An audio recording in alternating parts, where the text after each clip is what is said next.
Today's show host Savannah Guthrie used an Easter message to reflect on faith, doubt, and uncertainty as her mother, Nancy Guthrie, remains missing after 63 days. The message was shared by Good Shepherd New York during its digital Easter gathering on YouTube, where Guthrie delivered a deeply reflective message about navigating grief and unanswered questions during what she described as a difficult season. Nancy Guthrie, 84, was last seen after she believed to have been taken from her bedroom in northern Tucson, Arizona, around 2 a.m. on February 1st. Responding officers found a thin trail of blood droplets leading from the front door to the edge of the driveway. Her back doors were propped open, and a doorbell camera was missing. Let's listen in to Savannah's message to us. Amen. And now that we've considered our holy gospel, I'd like to offer a moment of human experience. One of our parishioners, Savannah Guthrie, has been carrying a heavy burden, this burden of the in-between of Holy Saturday, and she wanted to share a note to our community. And so I'd love for you to hear from our beloved parishioner, Savannah, as she shares a window into her struggle and wrestle for Easter hope in the midst of a Good Friday reality. Good morning, everybody. Happy Easter. And Easter is happy. It is flowers and pastels and baby bunnies. It is sunshine and joy and hope. It is rebirth and second chances and new life and fresh starts. It is the most important day of the year for all of us who believe, even more than Christ's birth, more than his death, his resurrection, his second birth into a permanent life. That is what is most crucial to us. His revival and resurrection mean the same for us. We celebrate today the promise of a new life that never ends in death. But standing here today, I have to tell you, there are moments in which that promise seems irretrievably far away, when life itself seems far harder than death. These moments of deep disappointment with God, the feeling of utter abandonment. For most of us, there will come a time in our life when these feelings hold sway. In our tradition, we are taught to take comfort in the fact that our friend, Jesus, in his short life, experienced every single emotion that we humans can feel. That his taking on the form of humanity made him not a distant observer to our pain, but a hands-on experiencer of it. Recently, though, in my own season of trial, I have wondered.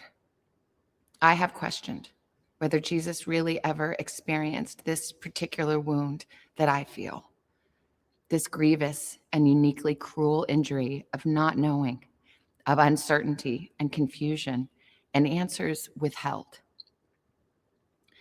In those darkest moments, I have thought, bitterly and perhaps irreverently, that I have stumbled upon a feeling that Jesus did not know.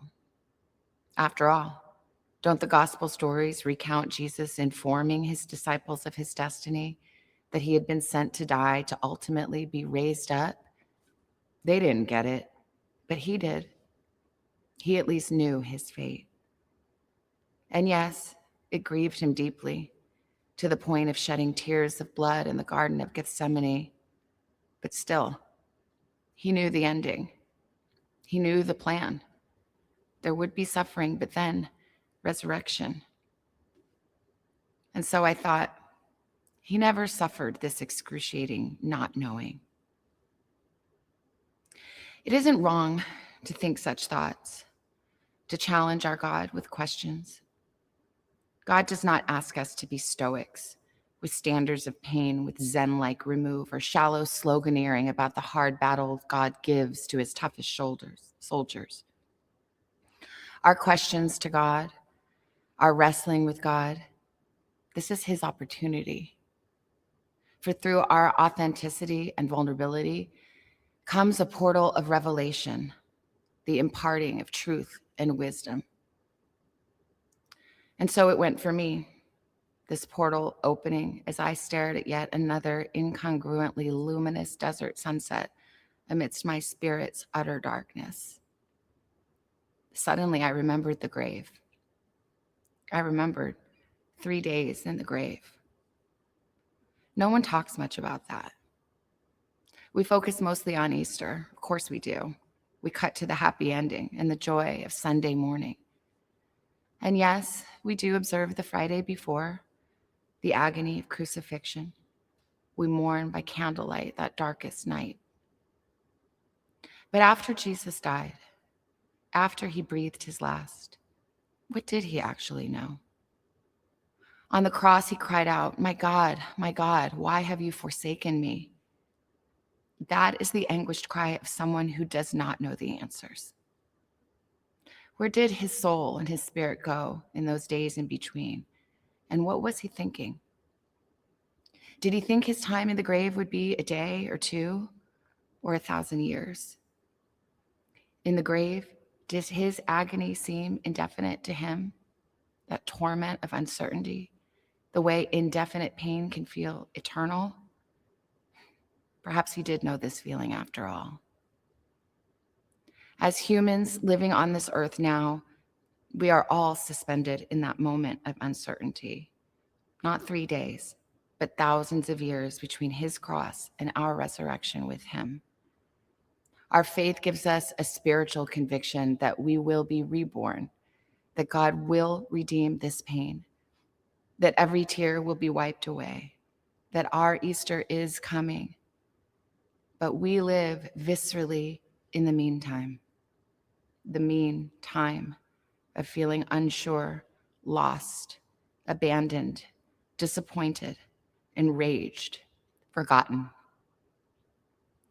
Our comfort is that our God has felt those feelings from a perspective of humanity, that he has compassion on us, and that he promises, if not immediate answers, his sweet presence. He promises closeness to the brokenhearted. Somehow, miraculously, his loving and gentle presence that makes the mean time less mean. Perhaps this is too dark a message to share on Easter morning. But I have long believed that we miss out on fully celebrating resurrection if we do not acknowledge the feelings of loss, pain, and yes, death. It is the darkness that makes this morning's light so magnificent, so blindingly beautiful. It is all the brighter because it is so desperately needed. So I close my eyes this morning and I feel the sunshine. I see a bright vision of the day when heaven and earth pass away because they are one on earth as it is in heaven. When we celebrate today, this is what we celebrate. And I celebrate too. I still believe. And so I say with conviction, Happy Easter. Savannah, thank you for your vulnerability and for the way you trust our community, and our prayers and our love are continuing to be with you. And as we hold that love, that Easter love in our hearts, we turn toward confessing our faith.